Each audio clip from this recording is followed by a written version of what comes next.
Hapon mga kabobo, ngayon makakasama natin si Ma'am Marilyn Pama, yung isang parent, proud parent ng isang nakapasa sa BAR 2025. Siya yung parent ni Attorney Real Pama na kasalukuyang nagtuturo dito sa Coronadal National Comprehensive High School. Kukunan natin siya ng reaction ngayon. Ma'am, good afternoon and congratulations. Good afternoon too, and thank you very much for that congratulatory greetings for all of us. Opo. Kamusta? Ano po yung nararamdaman natin? Kasi I think ang another daughter mo is abogado na naman. Tungkol sa aking damdamin, no? Dahil sa pagkakapasa ng ikalawa kong anak sa bar examinations, ang unang damdamin na namayani sa akin ay ang kaligayahan, ang pasasalamat sa Diyos at pagpupuri sa pagbibigay niya ng lahat ng blessings o gantimpala para sa aming pamilya. Oh, ikalawang anak niyo po si attorney. Yes, ma'am. Opo. And paano kayo naging witness sa naging journey niya? Ano po yung nakikitang potential nyo sa inyong anak before po siya nag-proceed ng law school at naging abogado? Ang nakikita ko sa kanya ay ang mga katangian na nakikita ko sa isang tao na may paninindigan sa buhay. Dalawa kasi ang anak ko na babae at ang una kong anak ay medyo ang attitude nun is parang demure. Pero itong ikalawa ko naman is dahil sa pangalan niyang Jassy, sinunod niya na lang din yung katangian niya sa Jassy. Medyo happy and then sometimes humorous.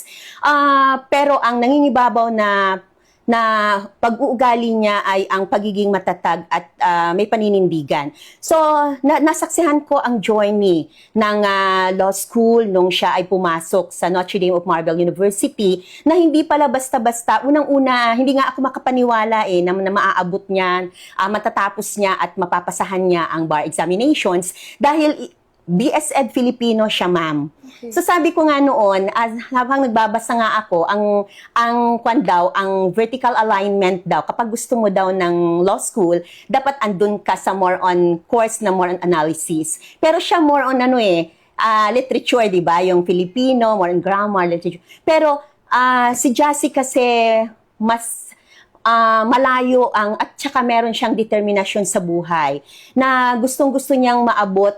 Ang nakikita ko dito kapag nag-uusap kami ay sabi niya gusto niya daw magkaroon ng isang komunidad na may magtatanggol lalong-lalo pa sa mga bata na may special needs.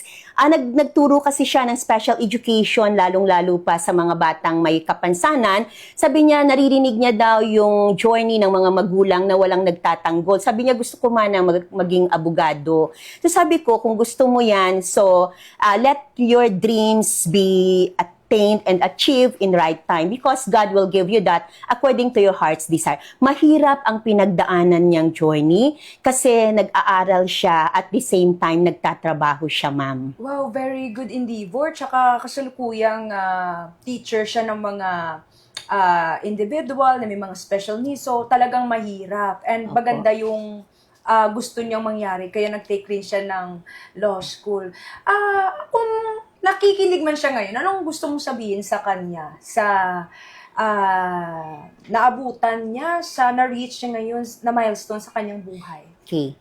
Jassy, anak, bilang nanay mo, naabot mo yung pangarap mo sa buhay na minsan ay hindi sumagi sa isip ko na mararating mo. Ito lang ang pakatandaan mo. Ang pagiging abogado ay dapat manindigan tayo sa tama sa lahat ng oras. Alam ko hindi madali ang landas na tatahakin mo lalong-lalo pa na nandito ka. Hindi lahat ng tatahakin mo ay madali. So sana anak, piliin mo kung ano ang tama. Piliin mo kung ano ang nararapat. Unang-una, tandaan mo kung binigay man ng Diyos sa'yo ang pagiging abogado, ang titulong ito, panindigan mo sana ng unang nasa isip natin ang puso't isipan ay ipagtanggol ang mga naaapi, mabigyan ng hustisya ang mga taong nangangailangan at higit sa lahat dapat wala tayong kinikilingan. Mayaman man siya o mahirap. alamin din natin at isapuso natin saan ba tayo nagsimula at saan tayo nag-umpisa. Sana anak, ng ating mga paa ay palaging nakatapak sa lupa. Huwag nating ipagmayabang kung ano man ang meron tayo ngayon. Alalahanin natin na ang pagiging mapagpakumbaba ay palaging pinagpapala. Mensahe niyo po, ma'am, sa lahat ng mga magulang, na may mga anak na mga abogado, at syempre sa mga bagong abogado ng Pilipinas. Go ahead po. Para naman po sa mga magulang na katulad ko, alam ko po na nasa puso ninyo, na gusto nyo marating ng mga anak nyo at maabot ang kanilang pangarap. Mga kapwa ko magulang, ang atin pong papel dito ay ang suportahan at tulungan ng ating mga anak. Tulungan po natin sila sa abot ng kanilang makakaya. Kung alam po natin, ang mga anak po natin ay magiging instrumento po ng mga pagbabago. Magiging instrumento po sila na mapabago ang buhay ng kapwa at ng buong komunidad. Alam ko po na hindi madali ang daan patungo sa ganitong kurso, pero wala pong imposible. Ang hawak-hawak lang po naming pamilya ay panalangin. Hindi naman po kami mayaman. Alam po namin na nagsimula kami sa pinakapuno, wala po kaming pera. Sabi nga nila, ang pagtahak daw sa daan ng abogasya ay dapat meron tayong propriedad, meron. Ang nananatili na lang po sa amin at pinanghahawakan na lang po namin, prinsipyo, paninindigan, paniniwala at panalangin sa Diyos. Okay. Maraming salamat po, ma'am. And once again, congratulations. Maraming salamat. God bless us all.